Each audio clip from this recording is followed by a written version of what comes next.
صرف ایک چبوترا ہے، چبوترا یہ منگولیا کے پاس وہ جگہ ہے، منگولیا اور چین کے بارڈر وہاں ملتا ہے، ایک چبوترا ہے اور وہاں ایک کچھوا پڑا ہوا ہے، کچھوے کا مجسمہ، اس کا بھی ایک ہاتھ ٹوٹا ہوا ہے اور 3 ہاتھ ایسے ہیں، اور یہ وہ شہر ہے جہاں کبھی پوری دنیا کا رزق جمع کر دیا گیا تھا، وہاں ریت کے سوا کچھ نہیں ہے۔ تو بھائی اس پہ کیا لڑنا، چھوٹی چھوٹی سرداریاں ہیں، اس پہ کیا لڑنا، آپس میں علاقے میں معزز لوگ ہمت کرو، جو لڑے ہوئے ان کی صلح کراؤ، جو آپس میں جان کے دشمن ہو گئے ان میں صلح کراؤ۔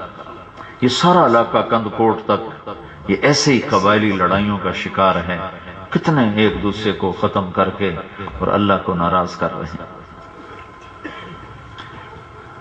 اللہ کے نبی نے فرمایا تھا، دیکھنا دیکھنا مجھے قیامت کے دن رسوا نہ کر دینا، آخری خطبے میں آپ نے فرمایا تھا، دیکھنا دیکھنا مجھے قیامت کے دن رسوا نہ کر دینا، لا تسودوا وجہی یوم القیامہ، قیامت کے دن مجھے رسوا نہ کر دینا۔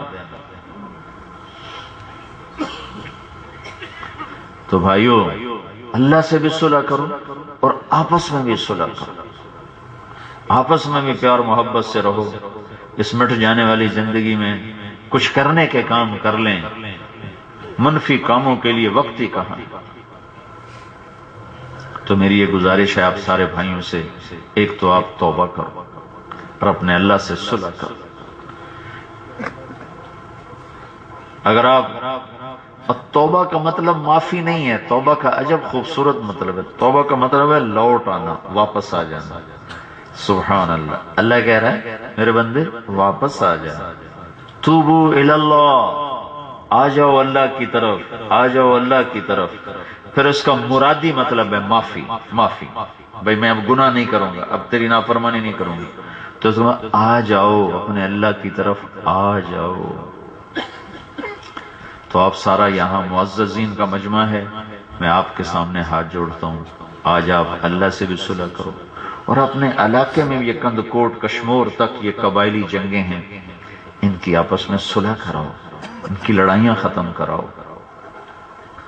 حضرت عبداللہ بن عمر سے کہا گیا تو حکومت کے لیے کیوں نہیں کوشش کرتا؟ تو ارشاد فرمایا کسی مسلمان کے خون کا ایک مکھی کے سر کے برابر، پوری مکھی نہیں، مکھی کے سر کے برابر بھی خون بہہ جائے میری خاطر، ایک مکھی کے سر کے برابر بھی خون بہہ جائے میری خاطر، تو قیامت کے دن میں پکڑا جاؤں گا، مجھے ایسی حکومت نہیں چاہیے۔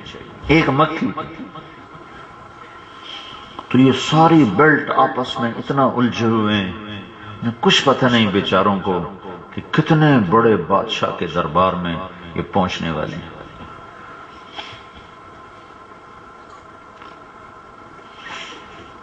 میں ادھر گیا تھا استا محمد، تو وہاں ناصر خان جمالی وہ بیٹا ہے ان کے جمالیوں کے سردار کا، تو میں نے کہا یہ کیوں لڑتے ہیں؟ کہا جی بس دین کا پتہ نہیں ہے، چھوٹی چھوٹی باتوں پہ ایسا لڑتے ہیں کہ نسلیں برباد کر دیتے ہیں، دین کا پتہ کوئی۔ میں کہا پھر تو ہمارا قصور ہے کہ ہم نے ان کو دین بتایا، کاش ہم ان کو دین سمجھاتے۔ تو میں آپ بھائیوں کی خدمت میں یہ گزارش کرتا ہوں، ایک تو آپ اپنے اللہ سے صلح کریں، تو اللہ کی قسم کھا کے کہتا ہوں، آپ کہو گے نا یا اللہ میری توبہ، تو آپ کے سارے معاف ہو جائیں گے، سارے معاف ہو جائیں گے، اور پھر آپ نئی زندگی شروع کرو۔ اور دوسرا، تبلیغ کے لیے وقت دو اور اپنے علاقے میں پھرو۔ ہماری جماعت، میں یہ سندھ کی جماعت سے کہتا ہوں کہ یہ تقاضا لیں، قبائلوں میں صلح کرائیں۔ ہماری جماعت گئی پاک پتن، وہاں چیمہ اور بودلہ یہ 2 خاندان تھے، اور دونوں میں کتنے قتل فریقین کے ہو چکے تھے، اور ضلع ساہیوال کا سب سے بڑا کیس تھا۔ تو ہمارے ڈاکٹر اختر صاحب تھے، وہ کہنے لگے یار ہمیں ان میں صلح کرانی چاہیے۔ تو وہاں کے ہم نے کہا کہ بات تو بڑی اچھی، پر ہم تو ان کو جانتے نہیں، یہ ہمیں نہیں جانتے، تو صلح ہم کرائیں گے کیسے؟ مقامی لوگوں نے کہا جی یہ بہت بڑی دشمنیاں ہیں، آپ نہیں صلح کرا سکتے، بس آپ انہیں تبلیغ کرو اور جاؤ۔ تو ڈاکٹر صاحب نے کہا یہ تو بھی تبلیغ کا حصہ ہے کہ مسلمانوں میں صلح کرانا، یہ تو دین کا حصہ ہے، اس کو کیسے چھوڑے؟ تو وہ چیموں سے ملے، بودلوں سے ملے، چیموں سے ملے، بودلوں سے ملے، کبھی وہ اڑ جائیں کبھی وہ اڑ جائیں، پورے 10 دن اسی میں لگے رہے۔ تو وہ چیمے کچھ مان گئے، بودلے اڑ گئے۔ بودلے ہیں قریشی اصل، اور حضرت ابو بکر کی اولاد ہیں رضی اللہ تعالیٰ عنہ۔ تو وہ جو ان کا بڑا سردار تھا نا، وہ نہیں مان رہا تھا۔ تو میاں عبد القیوم صاحب رحمۃ اللہ علیہ، انہوں نے حضرت ابو بکر صدیق کے اس کو فضائل سنائے، تو ایسی صدیقی زندگی کو بیان کیا کہ وہ تو بس رونے لگا، کہنے لگا اچھا سائیں جی میں حکم کرو اساں تیار ہیں۔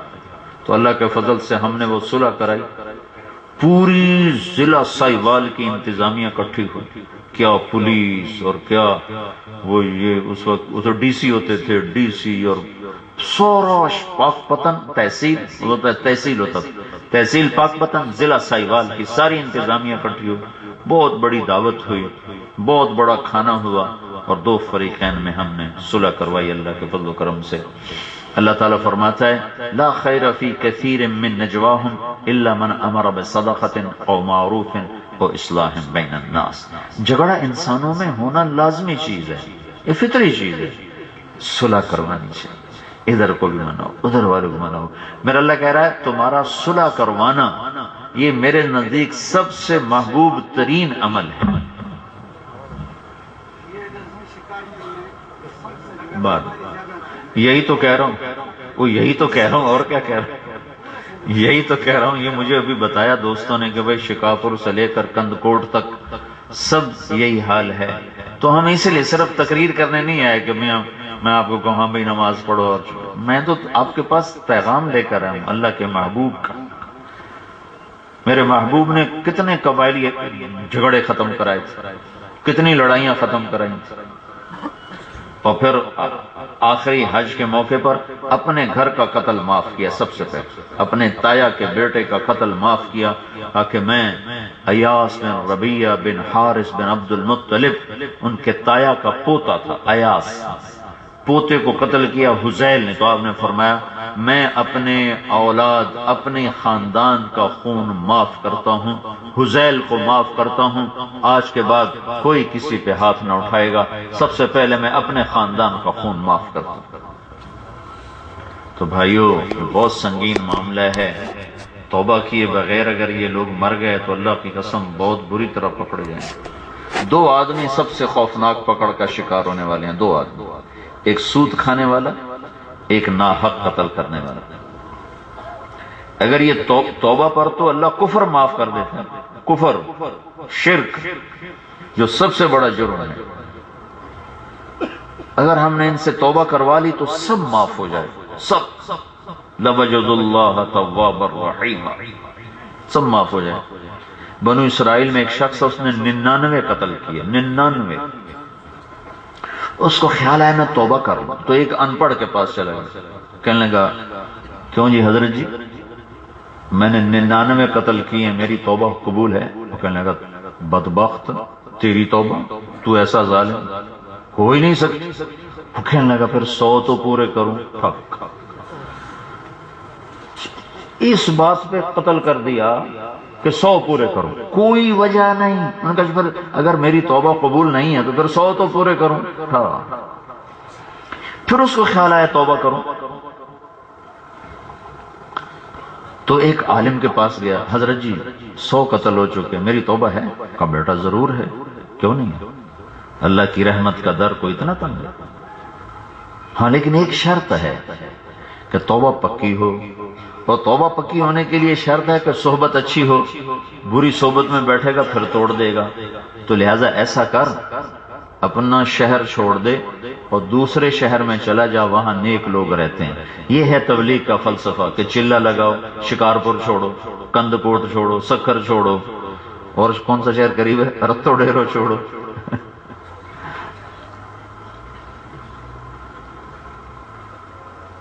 جیکب آباد چھوڑو، ٹھل چھوڑو،